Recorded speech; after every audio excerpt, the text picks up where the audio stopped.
আমরা আজকে শিখব কীভাবে ফেডোরা লিনাক্স ইনস্টল করতে হয়। আমি ফেডোরা লিনাক্স 43 ইনস্টল করব।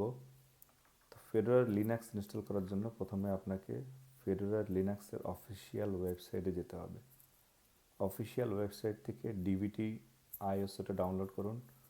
ডিভিডি আইএসও ডাউনলোড করার পর আপনার যে কোনো একটা পেন ড্রাইভকে আপনি সেটা বুটেবল করুন। মিনিমাম 8 GB পেন ড্রাইভ হলে ভালো হয়। তো আমার ধারণা সবাই জানেন যারা লিনাক্স ইনস্টল করতে চান কীভাবে বুটেবল পেন ড্রাইভ তৈরি করতে হয়। আপনার বাইস অপশন থেকে আপনি যখন বুটেবল পেন ড্রাইভটা চুজ করবেন, পিসি রেজিস্টার দেওয়ার সাথে সাথে আপনি এই ইন্টারফেসটা দেখতে পাবেন। যখন এই ইন্টারফেসটা দেখতে পাবেন তখন চুজ করবেন ইনস্টল ফেডোরা 43। কিছুক্ষণ ওয়েট করার পরে দেখবেন যে ইনস্টলেশন সিকোয়েন্স শুরু হয়ে গেছে। কিছুক্ষণ ওয়েট করার পরে ফেডোরার একটা অফিসিয়াল ওয়েলকাম সাইট আসবে। আপনারা কিছুক্ষণ অপেক্ষা করুন।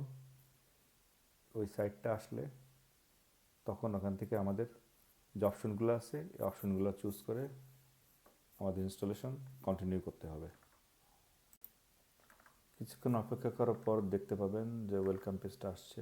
ল্যাঙ্গুয়েজ আমি ইংলিশ চুজ করতেছি।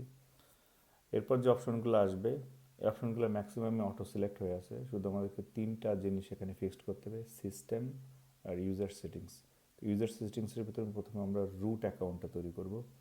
তো রুট অ্যাকাউন্টে ক্লিক করুন।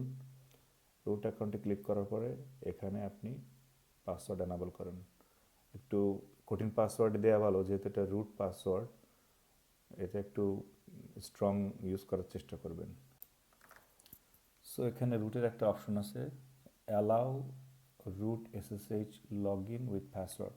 এটা আমরা চেকমার্ক দিব না, কারণ আমরা কখনোই রুট হিসেবে লগ ইন অথবা এসএসএইচ করব না। ওকে, ডান। এখন আমাদেরকে ইউজার ক্রিয়েশন করতে হবে, নর্মাল ইউজার। সো যেহেতু আমার নাম বায়াজিৎ, সো আমি বায়াজিৎ দিচ্ছি। আর পাসওয়ার্ড অবশ্যই চুজ করবেন অ্যাজ স্ট্রং অ্যাজ পসিবল। তবে অ্যাডভান্স অপশনে তেমন কিছু নাই, এখান থেকে আমাদের তেমন কিছু চুজ করা লাগবে না। সো আমাদের এখানে আর দিতে হবে না, ডানে ক্লিক করেন। এরপর আমাদের যেটা করতে হবে, সিস্টেম ইনস্টলেশন ডেস্টিনেশন। সো আমাদের এখানে আপনার পার্টিশন চুজ করতে হবে। সাধারণত এখানে তেমন একটা কিছু করার দরকার নাই, আপনার যত পার্টিশন সবগুলাই আসলে লিনাক্স ইনস্টল হয়ে যাবে। জাস্ট আপনি ঢুকে বের হয়ে ডান দিলেই এটা দেখবেন যে ওয়ার্নিংটা চলে গেছে। এখন আপনি বিগিন ইনস্টলেশনে ক্লিক করলে আপনার ইনস্টলেশন স্টার্ট হয়ে গেল। এখন আপনাকে ওয়েট করতে হবে, আপনার ইন্টারনেট স্পিডের উপরে নির্ভর করবে কত দ্রুত ইনস্টলেশন হয় এটা। সো আমরা পরবর্তী ধাপের জন্য ওয়েট করি, পরবর্তীতে কি আসে। এটা শেষ হয়ে যাওয়ার পরে জাস্ট এখানে ডান পাশে যে রিবুট সিস্টেম আসবে, রিবুট সিস্টেমে ক্লিক করলে আপনার actually installation complete. So let's wait for that. তো আমাদের ইনস্টলেশন কমপ্লিট। এখন রিবুট সিস্টেমে ক্লিক করলে দেখবেন আপনার পিসি রিবুট সিকোয়েন্স শুরু হয়ে গেছে। রিবুট হওয়ার পর কিছুক্ষণ অপেক্ষা করলেই আপনি আপনার লগ ইন ইন্টারফেস দেখতে পাবেন।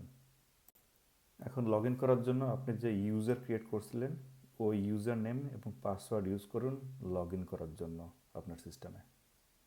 সো প্যাকেজ আপডেট করা ফেডারেল লিনাক্সে খুবই সহজ, কিন্তু তার জন্য আপনাকে রুট অ্যাক্সেস নিতে হবে। রুট অ্যাক্সেস খুবই সহজ, জাস্ট সুডো সু লেখেন। লেখার পরে আপনার ইউজারের যে পাসওয়ার্ড সেটা ইউজ করবেন, নট রুট পাসওয়ার্ড। ইউজারের যে পাসওয়ার্ডটা দিয়ে আপনি লগ ইন করছেন এই পাসওয়ার্ডটা দিলেই আপনি রুট হিসেবে লগ ইন করতে পারবেন। তখন জাস্ট আপনি simple command DNF update -y enter wait করবেন। ইন্টারনেট স্পিডের উপরে নির্ভর করবে কত দ্রুত আপনার অপারেটিং সিস্টেম আপডেট হয়। এটার জন্য আপনাকে কিছুক্ষণ ওয়েট করতে হবে, একটু সময় লাগবে। অনেকক্ষণ ওয়েট করার পরে সব প্যাকেজ আপডেট কমপ্লিট।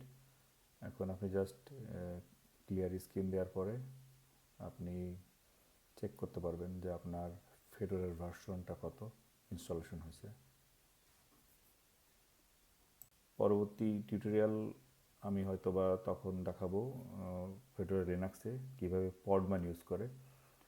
আমি তেমন ডকার ইউজ করি না, কারণ ডকারে অনেক সমস্যা। আমি পডম্যান ইনস্টল করে দেখাবো যে পডম্যানে কীভাবে আপনি বিভিন্ন সার্ভিস চালাতে পারেন। যদি ভিডিওটা ভালো লেগে থাকে তাহলে অন্যদের সাথে শেয়ার করুন এবং কমেন্ট করুন।